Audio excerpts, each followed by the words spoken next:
Hey guys, welcome to another video.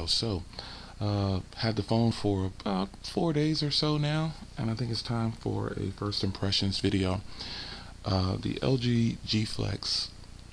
Even though I've already put up a video with it going up against the Galaxy Note 3, I still say that LG has made a killer device.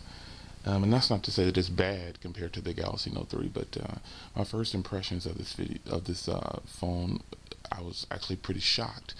First thing I thought was, wow, this is going to be too big to handle daily. I thought the curve wouldn't make a difference, but I was shocked, and I was wrong. I think after handling the device for a long time, and you may say 4 days isn't a long time, but when I get a device, I really put it through the paces, and I use it like I use every other device, which means I heavy user.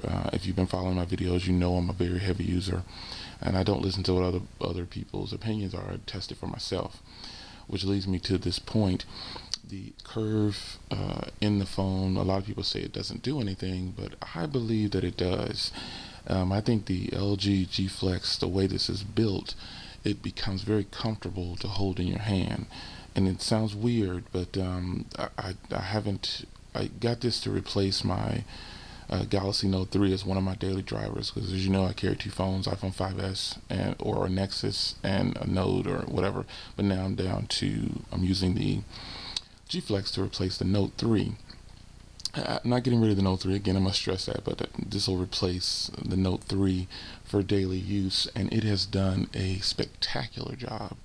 I didn't think it would. I didn't think I would come across any phones that had better battery life than the Note 3 for heavy users, but I am a heavy user, and I average at least 5 hours of screen on time. Screen on time is what counts. But yesterday it actually had about over 6 hours of screen on time, and it lasts all day. There's no denying it. This device lasts all day. Battery is something that a lot of people want, and it's unfortunate that you kind of have to go into a larger phone to get that extraordinary battery life. But you know, I have really big hands, and this phone might not look too big in my hand either. But the battery life on the G Flex has surpassed the Galaxy Note 3. I'm kind of surprised to say that, but the battery life on this thing is just amazing. It just does a great job. The first impressions of the sound quality, HD calling on here is really good. The cameras are fantastic. Check out my video pitting it up against the Galaxy Note 3, and you'll see what I have to say about that. But the one thing I have gotten used to is the button layout.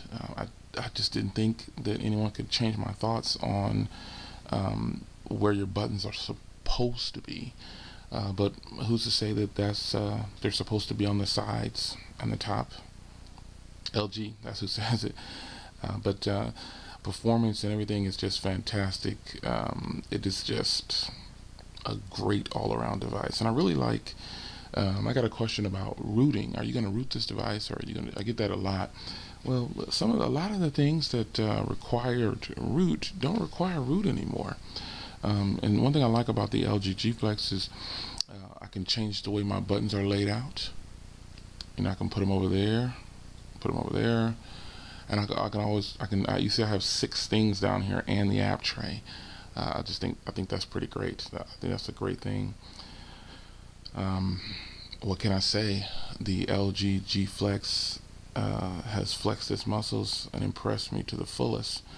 I really didn't think anything could pull me away from the Galaxy Note 3 and impress me, but believe it or not, having a 6-inch display, and you know I have the Nokia 1320, I put that up against the Galaxy Note 3, and that is a heavy phone. That will be definitely leaving my arsenal really soon. When you start to put it against phones like this, I thought, you know, I'm not even going to do a video for this, because it's a bulky phone. It weighs 220 grams, and this has a 6-inch display, and it has 170 grams weight, and the Galaxy Note 3 is 168. So this has 177. The Galaxy Note 3 is 168, and but believe it or not, this feels much lighter than the Galaxy Note 3, and it has to be the way they have it built. I don't know. I mean, it does have a plastic OLED display, but that still doesn't shouldn't do much, you know. And speaking of displays, if anything, I think is a little bit of a setback is the display, because when you put it next to a 1080p display, you can tell the difference. Now, this display probably looks fantastic on camera here, and it probably looks fantastic in the store. When you have it in your hand, it looks fantastic. But once you put it next to a phone that has a higher resolution, like the 1080p display, you can tell the difference.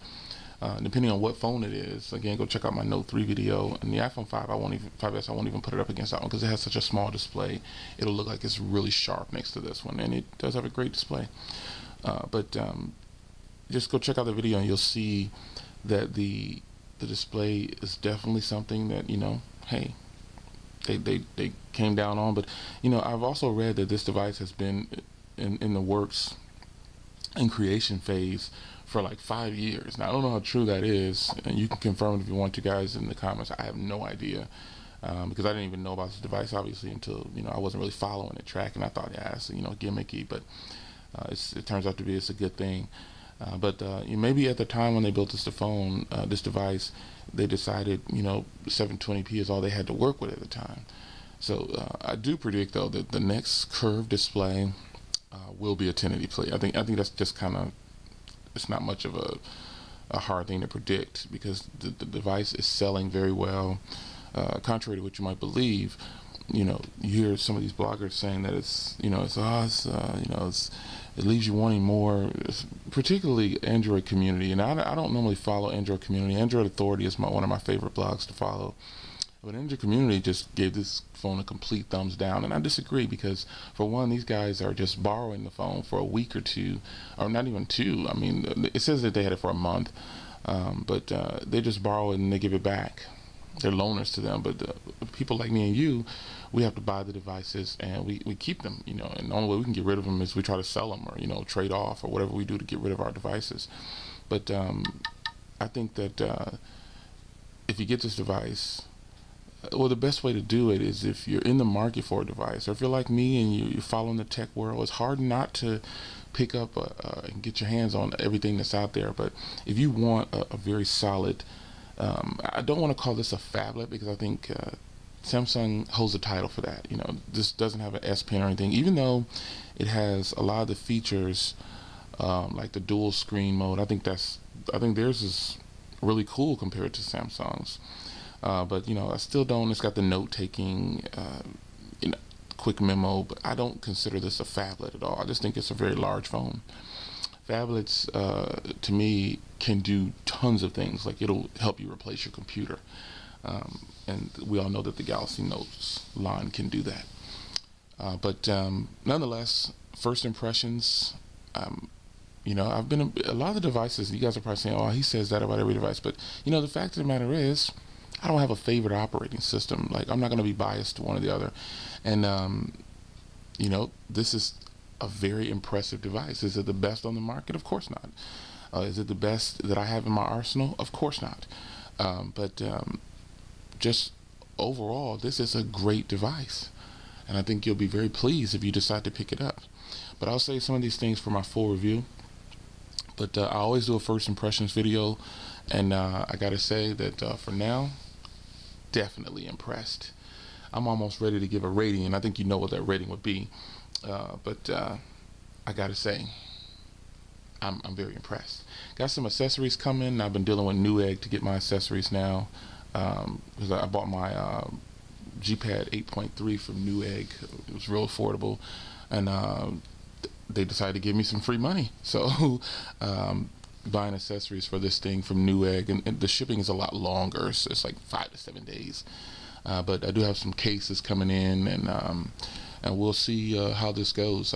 Obviously, you know, I'm gonna probably get an outer box, but we'll see. First impressions video is I'm extremely impressed, and I will see you guys in the next video. I appreciate your support. J Will, signing out.